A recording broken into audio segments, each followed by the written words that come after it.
colonized mind, socialized in a colonized way, can only imagine a future that's colonized. My name is Leesa Renée Hall, and I help highly sensitive people and deep feelers explore unconscious biases so that they stand on the side of justice and become better ancestors, all while protecting their energy. I was perusing the Instagram profile of the NAP ministry, and she was imploring, or not imploring, but reminding her followers that the whole idea of self-care and rest, it isn't a new wellness trend. That you have to be cognizant of those who are using rest, and in my case, reflection, as suddenly a new tool to make money.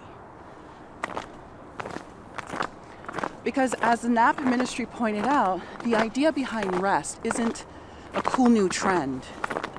The idea behind self-care isn't this, a new tool that you should be using.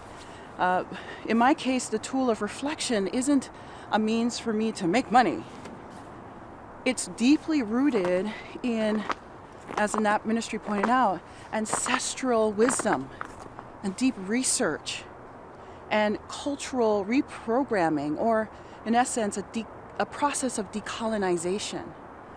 And so if the wellness guru you're following, the transformational coach you're following, is now espousing this idea of rest and relaxation and restoration and reflection as tools of transformation, ask yourself this: is the person I'm following, are they themselves doing this work?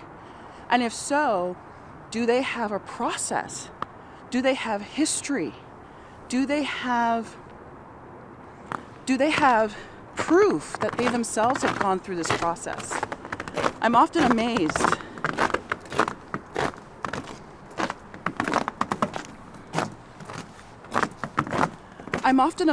when I see people say that they target highly sensitive people, and yet they're using tools of urgency in order to drive sales. I'm often amazed when I see people say, "Oh, I target deep feelers too," and then I see them using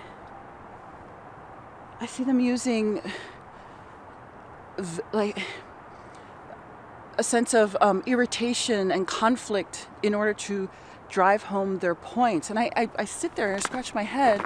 I say to myself, if you truly target highly sensitive people and deep feelers, then you're not going to use tools that activate the nervous system in order to drive sales. I mean, even me saying that is such a deep conflict. Because the idea behind rest, the idea behind reflection, isn't my unique selling proposition. It's my way of life. I went through a deep process of excavation where I woke up each morning before 5 a.m. and wrote reflectively. And it was a process that I started in order to write my first book of fiction. But then 59 days in, after waking up before 5 a.m. every morning, even on the weekends, I had a professional setback, so I decided that I would write reflectively about that. And I ended up using the process of waking early each morning to deconstruct and decolonize the false narrative I've been led to believe around my social, ethnic, and biological identities. This is a process I've documented. This is a process that brought me to tears. I remember the deep sense of frustration I would feel at my past self for allowing people to take advantage of me and take advantage of my nice, quiet, sweet, maybe not sweet, but nice, quiet, sensitive personality. It's like, this was hard. And never in a million years did I think that I would ever use the process that I use to confront my inner oppressor, to meet my inner child, to like it was so tough. It was difficult.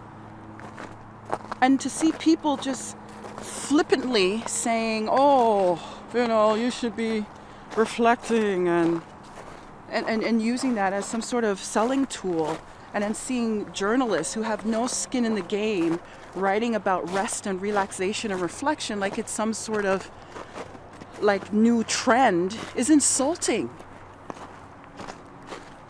It's insulting, and a lot of this is, don't get it, that the idea of rest and reflection is so anti-culture of white supremacy that unless you've done the process yourself and gone through that deep excavation, you're not even going to know. People think that the inner field trip is some cool, fun thing.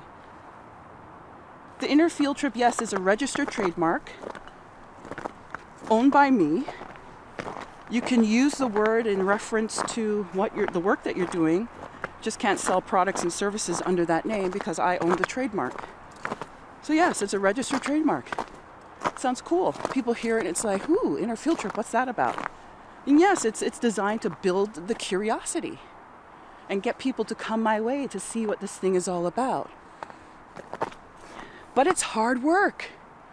It is tough. It's not meant to be sweet and easy and it's not. Because for myself, I went through that process as well, and it was tough, it was hard.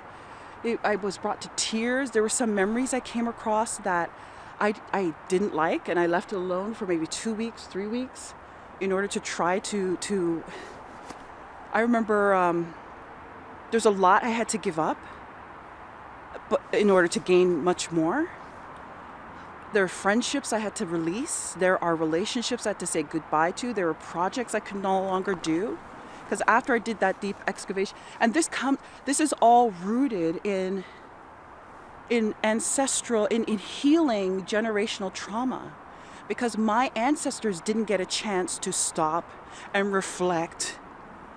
My ancestors didn't have a chance to be able to not participate in a culture of white supremacy, because the culture of white supremacy was damaging and destroying their bodies on purpose in the name of money and capitalism. So no, this is not a trend. This is not, a new wellness thing. This is life. And if you're going to follow people who are simply batting around the ball to see what sticks and so that they can now make money, you're missing out on the way in which you can finally unattach yourself from the dominant culture that oppresses and suppresses and depresses you based on nothing more than the body that you were born in. And if you're simply just going to follow, look at her, she's talking about reflection, it's so cool, then chances are you're not going to receive and gain the deep decolonization that needs to take place so that you stand on the side of justice. So I'm imploring upon you that if this is what I'm going to suggest that you do this. Take a look at who you're following and ask yourself if they're talking about rest and self-care and reflection as a lifestyle. Are they themselves embodying it? Someone who talks about rest and reflection as a lifestyle, but is using urgency in their sales tactics to get you to take action. They're using scarcity. They're showing you a lifestyle where they're on the go all the time. Then there's a deep conflict between what they're saying and how they're living. And that, I'm sorry, is not a way for you to be able to learn the deep process of reconnecting to yourself.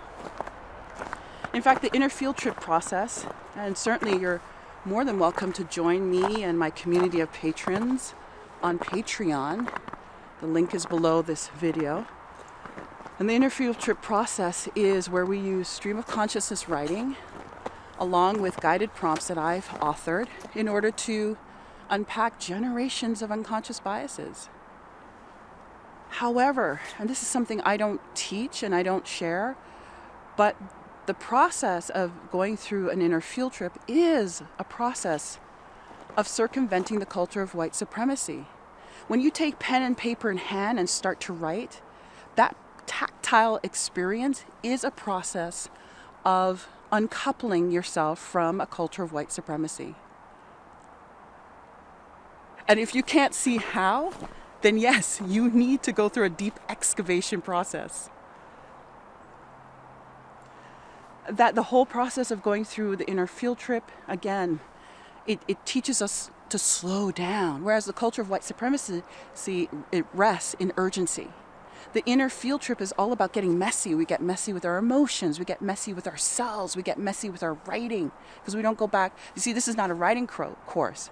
We don't go back and correct our grammar or anything like that. But the culture of white supremacy teaches you to be perfect. And there are other traits that the inner field trip circumvents of the culture of white supremacy. And so again, when you're following someone who's just switching gears and talking about rest and reflection like it's some sort of new cool thing to do, you're missing out on the wisdom that comes from the deep excavation that Black women, Indigenous women, Black femmes, Indigenous femmes, Indigenous and Black men have gone through in order to reclaim their identity, to heal themselves of generational trauma, and to root themselves in ancestral wisdom so that you benefit. So my challenge to you, go deeper. Ask questions. If the person is not of African or Indigenous or of a non-European descent, ask yourself, are they truly living what they're preaching? If they're now suddenly talking about rest and relaxation and reflection, are they living that and embodying that in their business, in their Instagram profile, in their TikTok, and so on and so forth? And if not, you need to, it means they're parroting and extracting and stealing and plundering from a Black or Indigenous person who has already done the work. Stumble bravely.